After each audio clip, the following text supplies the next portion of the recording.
The sizzle of grilled steak filled the small-town diner, mingling with the scent of butter and garlic that clung to the air. It was a quiet Tuesday evening, the kind of night when the world felt slow, when locals came in for comfort food and familiar faces. No one paid much attention to the man in the corner booth. Dressed in worn jeans and a plain gray hoodie, he looked like any other traveler stopping by for a meal. But if anyone had looked closer, really looked, they might have noticed the way his eyes scanned the room, calm yet calculating, like someone used to watching more than speaking. His name was Daniel Mercer. To the world he was nobody special. Just another customer with a tired smile and a craving for a good steak. What no one in that diner knew was that Daniel was a self-made millionaire, the owner of a string of successful businesses hidden under other people's names. He had learned long ago that wealth was like a spotlight. It showed you everything you didn't want to see. Tonight he wanted no spotlight. He wanted peace. He opened the menu and glanced at the offerings, though he already knew what he'd order. A ribeye medium rare. The simplest pleasures were often the hardest to find in his world of boardrooms and endless demands. The waitress approached with a practiced smile, her hair pulled back into a neat ponytail, her apron slightly frayed at the edges. "Evening," she said, her voice warm but tired. "What can I get you?" Daniel looked up and met her eyes. Kind eyes, but shadowed by something he couldn't name. "Ribeye," he replied. "Medium rare. And coffee, black." She jotted it down with quick efficiency and moved to the next table, but something in her demeanor stuck with him. It wasn't just fatigue. It was cautiousness. Like she was there in body but her mind was somewhere else entirely. Daniel leaned back, letting his gaze wander around the diner. A couple of truckers at the counter laughed over a shared joke. A young couple by the window argued in hushed voices. Nothing out of place. And yet he felt it, a tension in the air, subtle but undeniable. Years of business had sharpened his instincts, taught him to read people like open books. This room held a secret, and he wasn't sure why he could feel it pressing in on him. When the waitress returned with his coffee, she placed it down gently and gave him a quick smile. "Steak'll be about 15 minutes, she said. He nodded, thanking her quietly. But as she turned to leave, Daniel caught something in her expression. Fear. Not the kind that screamed or cried, but the kind that hid behind politeness. He sipped his coffee, pretending not to notice. Maybe he was overthinking. Maybe she just had a long day. But then again, he had built his fortune on sensing when something wasn't right, and something here wasn't. Minutes ticked by. The low hum of conversation blended with the clinking of cutlery. Daniel scrolled absently through his phone, though his mind stayed alert. When his steak finally arrived, perfectly seared and fragrant, he thanked the waitress again. She nodded stiffly, set down the plate, and then slid something else onto the table. Folded napkin. It looked ordinary, like an extra napkin casually placed for convenience. But the way she did it, the slight tremor in her hand, the quick glance over her shoulder, sent a jolt through him. Daniel didn't move at first. He didn't want to draw attention. Only when she was gone did he unfold the napkin beneath the table. 2 short lines were scrawled inside, hastily written in pen. "Don't react. You're being watched." For a moment Daniel's pulse spiked. He read it again, slower this time, as if his brain couldn't quite process the words. Watched? By who?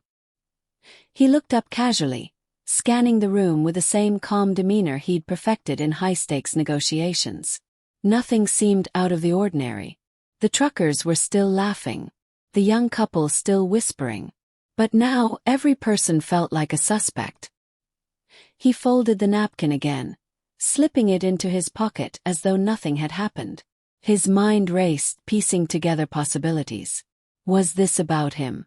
Did someone recognize who he really was despite his plain clothes? Or was this about her, the waitress, and he had somehow stumbled into her problem? When she returned to refill his coffee, her hands didn't shake, her expression didn't falter. She looked like any other server doing her job. But when their eyes met, there was something there, A silent plea, a warning she couldn't speak aloud. Daniel leaned back, forcing himself to appear relaxed, though his senses were now on high alert. He had walked into this diner for a simple meal. He might be walking out into something far more dangerous. A low thud echoed from the back of the diner. Something falling in the kitchen, maybe. But Daniel noticed the way her head snapped toward the sound, how her lips pressed together like she was holding back words. He glanced toward the front door. A man had just walked in. Tall, broad-shouldered, wearing a dark jacket despite the mild weather. He didn't sit down. He just stood there scanning the room. And when his eyes passed over Daniel's booth, they lingered for half a second too long. Daniel forced himself to pick up his fork and cut into the steak, as if nothing was wrong. But inside, every instinct screamed at him to be ready. He had come here to disappear for one night.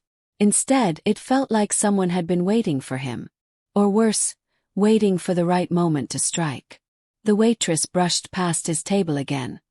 Her voice low enough for only him to hear. "Please, trust me," she whispered before moving on like nothing happened. Daniel's grip tightened on his fork. Trust her. He didn't even know her name.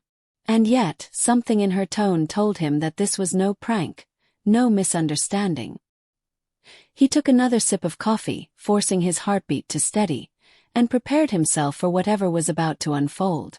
Because one thing was certain, this quiet diner was no longer just a place to eat. It was a trap, and he had just been pulled into it. And then, without warning, the lights flickered. The lights above flickered once, twice, and then steadied again, casting the diner in a dull yellow glow. Daniel didn't flinch, didn't let his eyes dart around nervously. He had learned long ago that showing panic was like spilling blood in the water. Instead, he calmly set his fork down and leaned back, appearing every bit the weary traveler. Inside, though, his mind was racing. He replayed the waitress's whispered words over and over. "Please trust me." The urgency in her tone haunted him. Why him? Why tonight? He had taken every precaution to stay off the radar. He'd used a prepaid card to pay for gas, chosen this town because it was a dot on the map, the kind of place where nothing ever happened. At least that's what he thought. The man in the dark jacket still hadn't sat down. He stood by the entrance, pretending to glance at the menu posted near the door, but Daniel noticed the way his eyes kept sweeping the room. Calculating. Searching. The waitress passed by again, balancing a tray of drinks for another table. Daniel watched her closely this time. She couldn't be more than 25, but there was a weight in her movements, a heaviness that didn't belong to someone her age. When she set the drinks down at the table across the room, she caught his gaze for a fleeting second. Her expression didn't change, but her hand trembled slightly as she adjusted a napkin. He needed information. Quietly. Without tipping off whoever was watching. He picked up his phone, pretending to scroll, and opened the front-facing camera just enough to catch a glimpse of the man at the door. The stranger had shifted his stance, one hand in his jacket pocket. His eyes now fixed firmly on the waitress. Daniel's jaw tightened. This wasn't about him, at least not yet. It was about her. The bell above the door chimed as another customer walked in, a woman with 2 kids in tow, and for a moment the man in the jacket glanced away. Daniel seized the opportunity. He motioned for the waitress with a casual wave, as though asking for extra sauce. She approached, her smile as practiced as ever. "Everything okay with the steak?" she asked lightly. "Perfect," he replied, his voice calm. Then, under his breath, he murmured, "Napkin. Now." Her eyes flickered with understanding, and without missing a beat, she placed another folded napkin beside his plate. "Enjoy," she said, and walked away. Daniel waited until she was gone before opening it. This time the message was longer, Messier. "I can't talk. He's dangerous. Don't leave until I tell you. Please." Daniel's stomach sank. Whoever he was, she was terrified enough to drag a stranger into her mess. He glanced at the man in the jacket again, who now seemed to be pretending to scroll through his phone. Daniel had seen that look before, On hired security men, corporate spies, people who watched without ever truly looking like they were watching. Why was this girl on his radar? The door to the kitchen swung open, and an older man in a grease-stained apron emerged, barking an order to the line cook before disappearing again. The ordinary rhythm of the diner carried on, but for Daniel, every sound was amplified. The scrape of a chair, the hiss of the grill, the soft ring of the register. He was listening for patterns, for anything out of place. Minutes stretched painfully slow. The man at the door stayed put, occasionally pretending to check his watch. Daniel knew this kind of patience. Predators waited. Finally, the waitress returned, collecting empty plates from the table beside him. She leaned slightly closer to Daniel as she reached for a glass. "Back door," she whispered so faintly he almost missed it. 10 minutes. Please. She walked away again, her posture unchanged, but Daniel's pulse quickened. He had a decision to make. Walk out now, potentially alerting the man at the door and putting himself, and maybe her, in danger. Or stay, trust a stranger, and step into whatever was unfolding in this small-town diner. He chose to wait. The next 10 minutes felt like an eternity. He forced himself to take slow bites of his steak, though his appetite was gone. He casually checked his watch. 9:14 p.m. He counted down the seconds, watching as the man in the jacket shifted again, now tapping something on his phone. Reporting to someone. At 9:23, the waitress emerged from the kitchen carrying a tray of pies. She stopped briefly by his table, setting down a small slice in front of him. "On the house," she said with a smile that didn't reach her eyes. It was the signal. Daniel took a final sip of coffee, left a generous tip on the table, and stood slowly. He didn't glance at the man by the door. Looking at him now would only confirm suspicion. Instead, he stretched casually, pocketed his phone, and headed toward the restroom near the back, as though nothing was unusual. The hallway leading to the restrooms was narrow and dimly lit, with a door marked "Employees Only" at the end. As he passed, it swung open slightly, revealing the waitress standing inside. She motioned him in quickly. He slipped through, closing the door softly behind him. The smell of cleaning supplies and fryer oil filled the small storage area. She locked the door and turned to face him, her composure finally cracking. "Thank you," she whispered, her voice shaking. "I didn't know what else to do." "Who is he?" Daniel asked, his tone low but firm.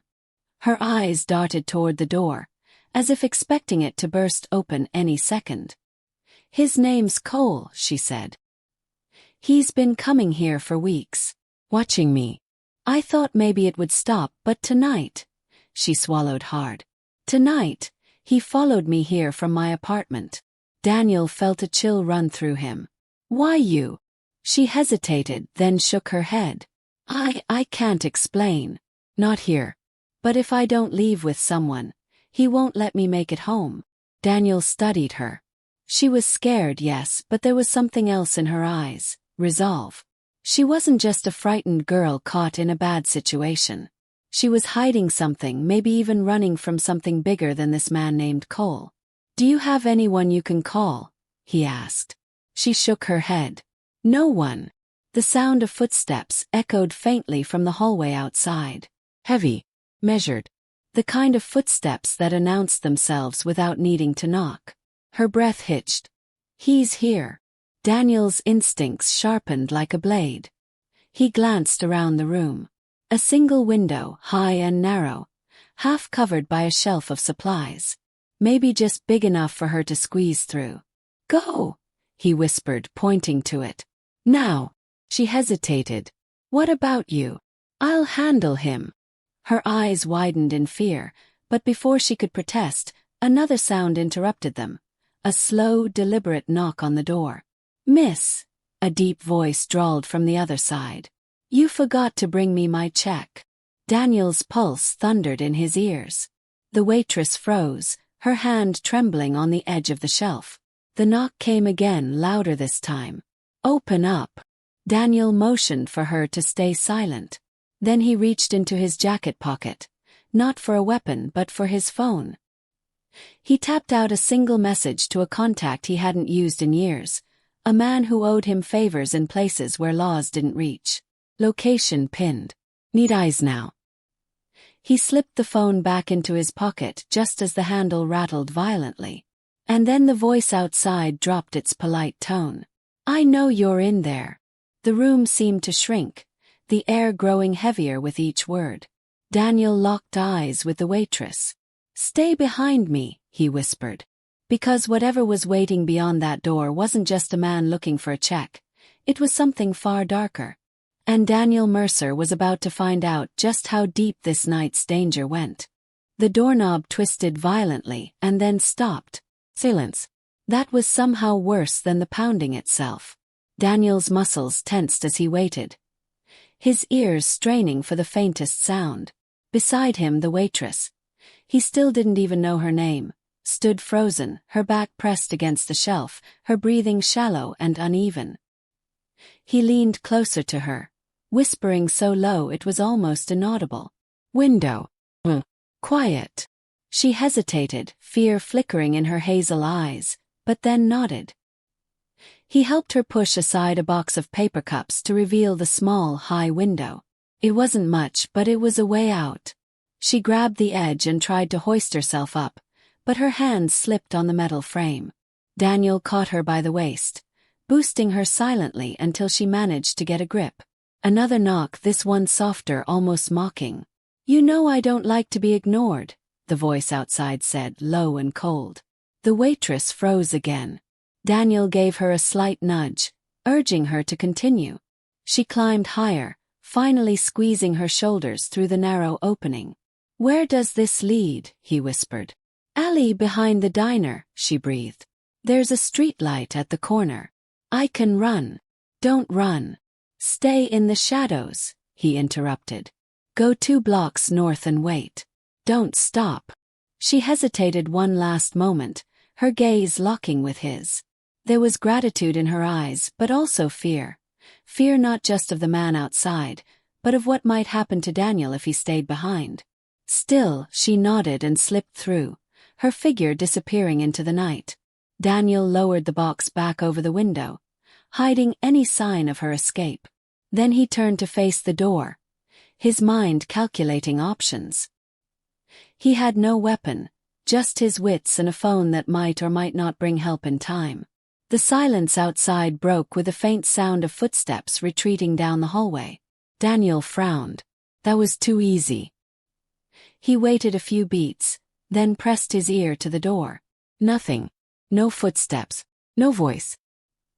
He unlocked the door and opened it a fraction, just enough to peer out. The hallway was empty. Too empty. Daniel stepped out cautiously, scanning both directions. The diner's main room was visible at the end of the hall, still bustling with quiet conversation. He started toward it, every sense alert. As he reached the corner, he caught sight of the man in the dark jacket, not at the entrance anymore, but sitting casually at Daniel's old booth, his phone on the table. His eyes on the door Daniel had just come from. Daniel cursed inwardly. The man knew. He slipped back into the hallway, pulling out his phone to check for a response from his contact. Nothing. He didn't like relying on others, but he needed backup tonight. He considered leaving through the back himself, but something held him there. The girl. She was in over her head, and now so was he. The kitchen door swung open suddenly, and the older man in the grease-stained apron stepped out. He stopped short when he saw Daniel. You're not supposed to be back here, the man said, his tone sharp. Daniel straightened, meeting his gaze calmly. Looking for the restroom, he replied. The older man's eyes lingered on him a moment too long, as if trying to decide whether to believe him. Then he jerked his head toward the dining room. Out front. Customers only. Daniel nodded and moved past him, but not before noticing the man's hand twitch near his apron pocket. Something about him didn't sit right. Back in the main room, the atmosphere seemed unchanged to the untrained eye. People still ate, laughed softly, sipped their coffee. But Daniel could feel the shift, like a storm cloud gathering that only he could see. The man in the jacket looked up briefly, their eyes meeting across the room. He gave Daniel a thin, knowing smile. Daniel forced himself to walk casually to the counter and signal for the check he didn't intend to pay. The waitress who came over wasn't her. It was another server, a middle-aged woman with kind eyes who had no idea what was happening in her diner tonight. He signed the bill, left another generous tip, and exited through the front door, stepping into the cool night air. He didn't look around, didn't show any sign of hurry, but the moment he turned the corner, he melted into the shadows of the alley running behind the building. The alley smelled of damp concrete and old grease. He moved silently, scanning for movement. Then he spotted her, huddled behind a dumpster near the far end, her knees drawn to her chest. When she saw him, she exhaled shakily. "You made it," she whispered. "Yeah," he said. "Now tell me who Cole really is." She hesitated, glancing nervously toward the diner's back door. "He's not just some creep. He works for someone dangerous. I used to work for them too." Daniel crouched beside her. "Who?" Her voice dropped even lower. "A man named Grant Holloway. You've probably never heard of him, but he's got money, power, and people who do whatever he says. I used to keep books for one of his companies. I found something I shouldn't have. Money moving places it shouldn't. When I tried to quit, they told me I knew too much." Daniel's mind clicked through the implications. Grant Holloway. He had heard the name. Whispers in financial circles, rumors of offshore accounts and quiet deals no one could trace. If she had proof of anything tied to Holloway, she wasn't just a random waitress in trouble. She was a target sitting on a landmine. "What kind of proof?" he asked. She swallowed. "A flash drive. Hidden. I was going to turn it over to someone. But I never got the chance." Daniel rubbed his jaw, weighing his next move. He had spent years staying off the radar, avoiding entanglements like this. And yet here he was, in a back alley of a small-town diner, considering stepping into a fight that could swallow him whole. Before he could speak, a low hum broke the quiet, a car engine idling nearby. Daniel signaled for her to stay silent and edged toward the corner of the alley. A black SUV sat parked across the street, engine running, windows tinted too dark to see inside. "They're here," she whispered, panic creeping back into her voice. Daniel's phone buzzed softly in his pocket. "Message. Eyes on you. 2 vehicles. Don't go to your car. Wait for my signal." Finally, backup was coming. But how long would it take? The back door of the diner banged open, and the man in the jacket stepped into the alley, scanning left and right. He was alone, at least for now. Daniel pulled the waitress back into the shadows, holding a finger to his lips. The man's voice cut through the night. "You can't run forever, sweetheart. You know how this ends." She shivered against the wall, but Daniel's expression hardened. This wasn't just about her anymore. He could walk away, sure, but if he did, she was dead by morning. And maybe, just maybe, taking on a man like Holloway was exactly the kind of fight Daniel Mercer had been avoiding for too long. The man in the jacket lit a cigarette, the orange glow briefly illuminating his face. He took a slow drag, then exhaled into the night. "Come out," he called. "Or I'll drag you out." Daniel's hand tightened into a fist. He was done waiting. But before he could move, headlights flared at the far end of the alley, cutting through the darkness like a blade. Another vehicle. And this time they weren't here to watch. They were here to end it. The headlights blinded Daniel for a moment, the harsh white beams slicing through the narrow alley. He pulled the waitress, still trembling, deeper into the shadows, pressing her against the cold brick wall. She clung to his sleeve, her fingers icy, her breath quick and uneven. The black SUV's engine cut off abruptly. The silence that followed was heavier than sound, thick with unspoken threat. Daniel's instincts screamed at him to move, but he stayed perfectly still, watching, waiting. Years of negotiating with ruthless businessmen had taught him one thing: patience could be deadlier than action. The driver's door opened. A man stepped out, tall, broad. his silhouette imposing against the streetlight behind him. He didn't rush. He didn't even look around like someone searching. He knew where they were. "Cole," the newcomer called in a calm, commanding tone. "Is she here?" The man in the jacket straightened immediately, his posture shifting from casual menace to obedient readiness. "She's here. I've got them cornered." Daniel's jaw tightened. They knew he was involved now. The newcomer walked slowly into the alley, his polished shoes clicking softly on the pavement.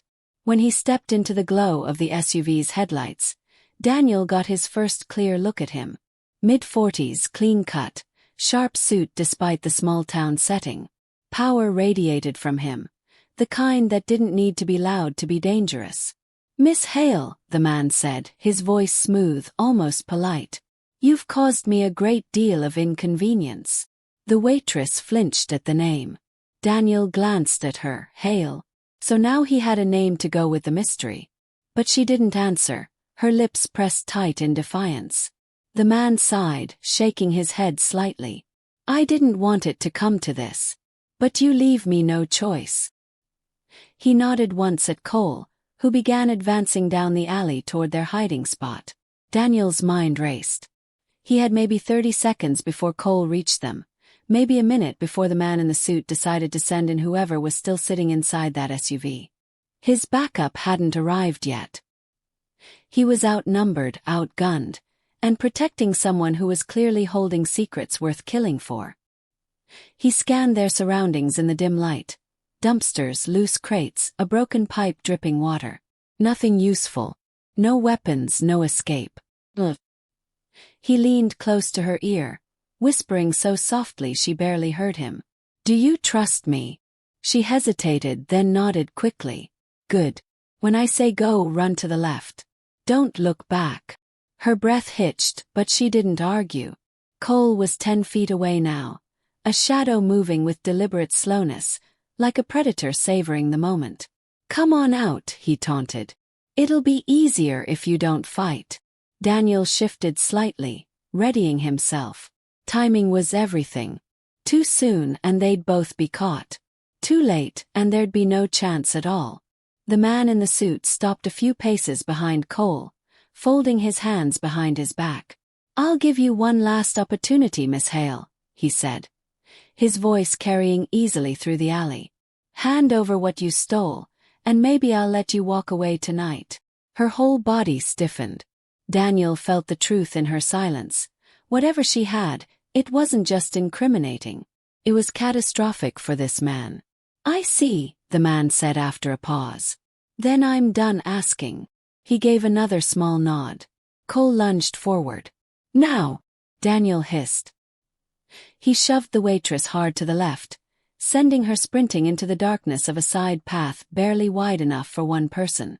Cole reacted instantly, turning after her, but Daniel intercepted him, slamming his shoulder into the man's midsection. They collided with the wall, the impact reverberating through the narrow alley. Cole grunted and swung wildly, his fist grazing Daniel's jaw. Pain shot through his face, but Daniel didn't back down. He drove his elbow into Cole's ribs, earning a sharp gasp of air. "Find her!" the man in the suit barked. The SUV's doors opened, and 2 more men spilled out, heading toward the side path. Daniel cursed under his breath. This was spiraling fast. He couldn't hold them all off. Cole recovered quickly, tackling him to the ground. They struggled, fists and knees connecting in brutal, quiet bursts. Daniel managed to roll, pinning Cole briefly, but the man fought with trained precision. This wasn't some hired thug. Cole knew exactly what he was doing. "Where is she?" Cole growled, trying to twist free. Daniel didn't answer. Instead, he slammed Cole's head against the pavement just hard enough to stun him for a second. It wouldn't last long, but it gave him a moment to scramble to his feet. He darted toward the side path, but one of the SUV men spotted him and shouted, "He's here!" Daniel ducked behind a crate just as a gunshot cracked through the night. The sound was deafening in the narrow alley, and the bullet splintered wood inches from his head. So now they weren't just hunting, they were ready to kill. He grabbed his phone again, typing as fast as he could despite shaking hands. Shots fired. I need extraction now. Another shot rang out, followed by the sound of footsteps pounding after the waitress. She was still out there, alone in the dark, with killers closing in. Daniel's heart pounded like a drum. He had to reach her before they did. But then, from the far end of the alley, a low rumble grew louder, the unmistakable sound of an approaching engine, fast and aggressive. Headlights swept across the walls as a vehicle turned sharply into the alley. Daniel ducked lower, unsure if this was friend or foe. The SUV men froze for a split second, glancing toward the sound. Even the man in the suit turned, his calm demeanor cracking ever so slightly. The approaching car screeched to a halt. The driver's door flew open. Daniel's phone buzzed in his pocket at that exact moment, a single word lighting up the screen. Go! His chance had arrived. But so had the moment where everything could go catastrophically wrong. And somewhere in the darkness ahead, the waitress, Miss Hale, was still running for her life. The air outside the hospital had grown colder, the kind of chill that seemed to seep into your bones, even under layers of clothing. Inside, the atmosphere was heavier than ever. Richard stood near the window of Emily's room, staring blankly at the city lights beyond, though his mind wasn't really there. It was still replaying the moment, the maid's desperate cry about the poisoned four. He had ordered every possible test to confirm the truth, and though the doctors hadn't disclosed everything yet, their hesitant glances spoke louder than words. Something wasn't right, and he knew it. Maria, the maid who had saved Emily's life, sat quietly in the corner, her hands trembling despite her efforts to remain calm. She had not only accused someone of trying to harm Emily, but she had done so with such certainty that it left everyone uneasy. When asked how she noticed, she had simply said, "I've seen this before." Those words haunted Richard. Seen what before? Where? And why did her voice hold such quiet conviction, as if this wasn't just a random incident but part of something far darker? Dr. Collins entered with a file in his hand, his expression unusually guarded. "We've sent the fluid from the 4 to the lab," he said, avoiding Richard's eyes. "We'll have results within hours. For now, we've stabilized Emily. She's resting." Richard's relief was fleeting. Who had access to her room? His voice carried a low, restrained anger. Collins hesitated. "Limited staff. Only the assigned nurses, myself and—" He glanced toward Maria. Maria immediately shook her head. "I would never harm her. I saw the discoloration near the tube. Didn't smell right. I've seen that before in my hometown. A man died because no one noticed." Her voice cracked slightly but steadied again. "I couldn't let that happen here." Richard studied her face. She looked sincere, but sincerity wasn't proof. Still, he couldn't ignore that Emily might not be alive if not for her. Before he could respond, his phone buzzed. The caller ID made his stomach twist. It was Thomas, his trusted friend and business partner. "Richard." Thomas's voice was urgent. "I know you're at the hospital, but you need to hear this. I got a call from one of our legal teams. There's been a breach. Someone accessed confidential files this morning, files about our new medical project. And they used your hospital login credentials." Richard froze.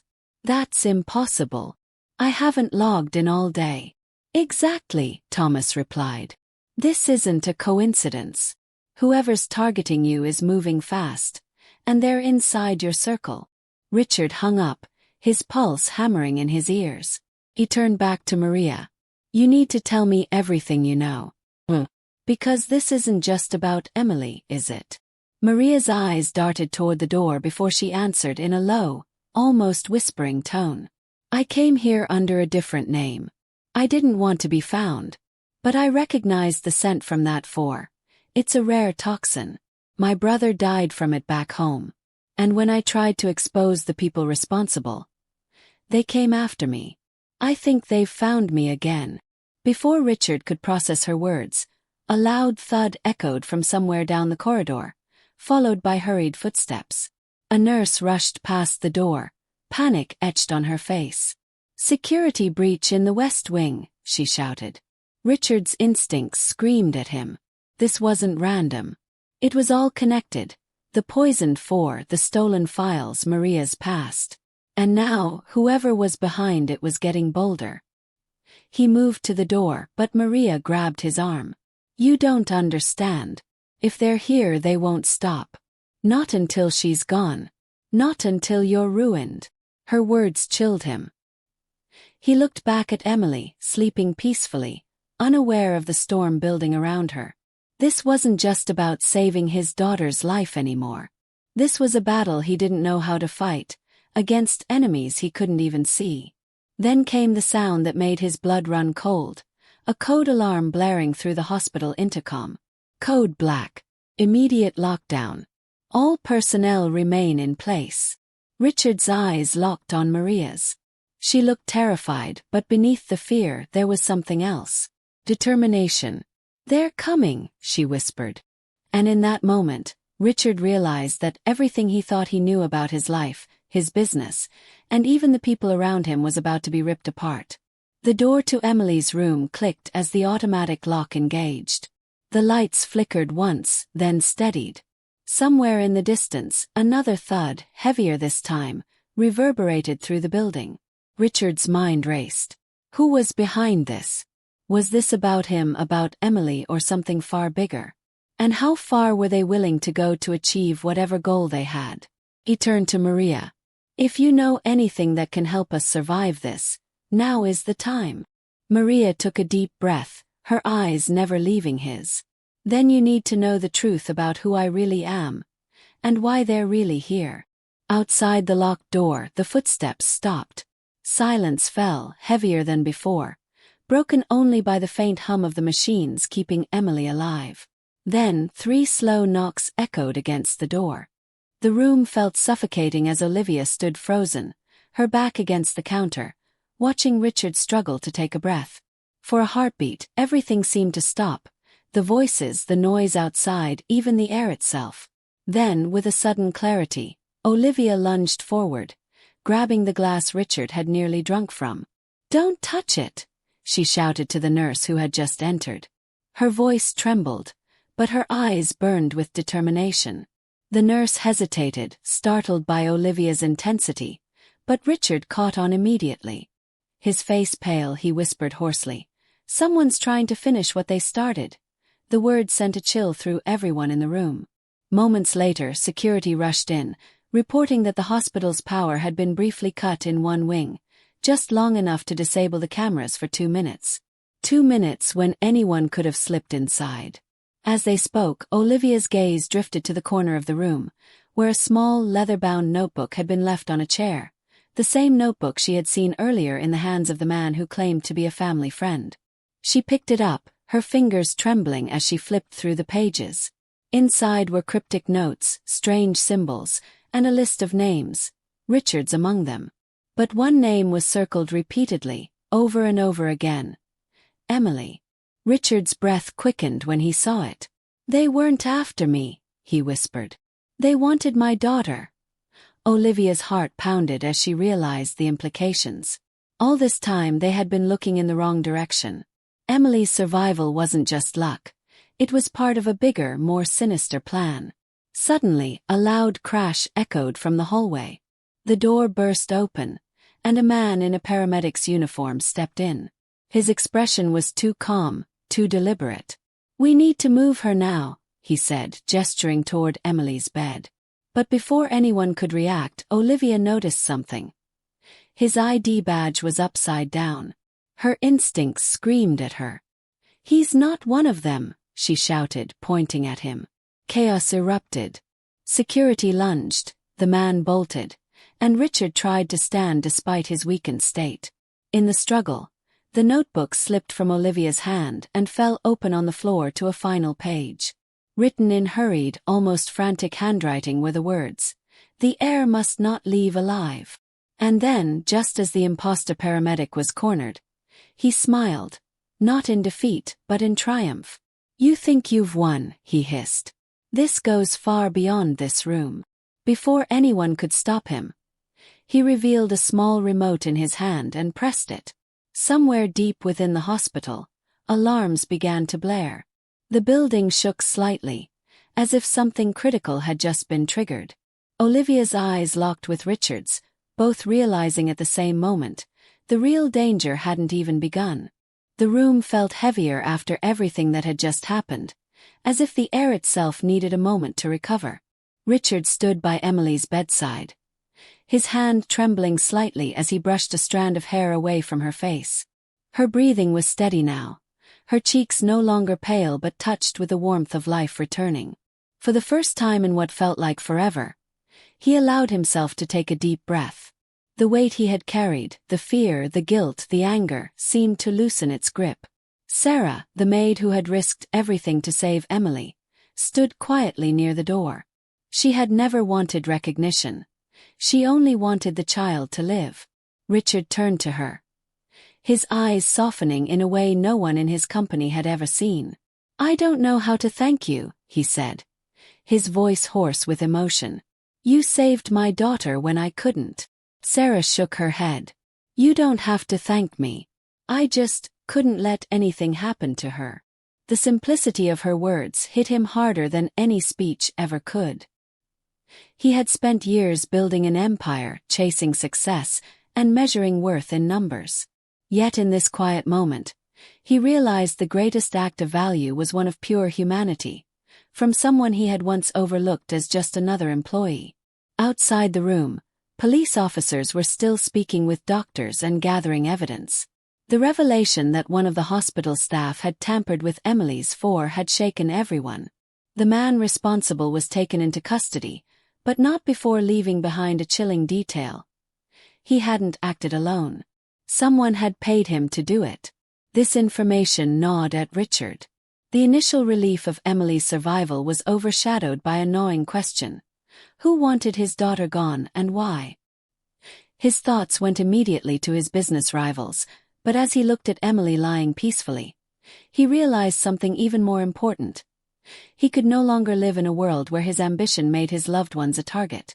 Over the next few days, Emily regained her strength, and with every laugh and smile that returned to her face, Richard's perspective shifted further. He took time off work for the first time in years, canceling meetings, turning down deals, and focusing entirely on his daughter. They spent hours talking, drawing pictures together in her hospital room, and even laughing over silly jokes. These were small moments, but to Richard, they felt like treasures he had nearly lost forever. Sarah remained by their side through it all, and Richard began to see her not as the maid, but as someone with her own story, her own struggles, and her own quiet strength. He learned she had lost a child of her own years ago, a fact she never shared with anyone at work. Perhaps that was why she had fought so hard to protect Emily. It wasn't just duty, it was love born from loss. One evening, as the sun dipped behind the city skyline, Richard stepped out onto the hospital balcony with Sarah. The city lights were beginning to glow, but for once, he didn't feel the usual rush to be part of it. "I built everything out there," he said, gesturing to the towering buildings, "but none of it means anything if I can't keep what truly matters." Sarah looked at him quietly. "Then maybe it's time to build something different." Her words stayed with him. When Emily was finally discharged, Richard didn't return to his old routine. Instead, he made sweeping changes. He cut ties with unethical partners, scaled back his aggressive expansions, and created a foundation in Emily's name to support children's healthcare workers, the unsung heroes who quietly saved lives every day. And at the top of the list of people he credited for inspiring this change was Sarah. Months later, on a sunny afternoon in their garden, Emily ran across the grass, her laughter filling the air. Richard sat on a bench, watching her with a smile that no boardroom victory could ever bring him. Sarah joined him, carrying 2 cups of tea. "She's happy," Sarah said, nodding toward Emily. "She's alive because of you," Richard replied. Then, almost as an afterthought, he added, "Because of us." But just as everything seemed to settle into peace, a letter arrived one morning.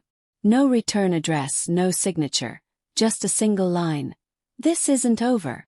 Richard stared at it for a long moment, the unease creeping back in. He didn't show it to Emily or Sarah. Instead, he folded it carefully and placed it in a locked drawer. He had learned something vital. Life's battles don't always end with a single victory. But he also knew that this time, he wouldn't face whatever came alone. As he looked out the window at Emily chasing butterflies in the garden, Richard made a silent promise. To protect what mattered, no matter the cost, and to never forget the lesson that had changed everything, that sometimes the greatest strength comes from the most unexpected places. And so, while the world outside continued to chase power and wealth, Richard Carter chose to hold on to something far more precious: love, family, and the unshakable bond with those who stood by him when it mattered most. The story of that hospital room, of the maid who saved a life, and the father who found his humanity again would never leave him. It was more than a turning point. It was the moment that defined the rest of his life. Deep down, he knew challenges would come again, perhaps sooner than he'd like, but this time he was ready. Because in the quiet of that near tragedy, he had discovered what truly makes a person unbreakable. Not what they build with their hands, but what they carry in their heart.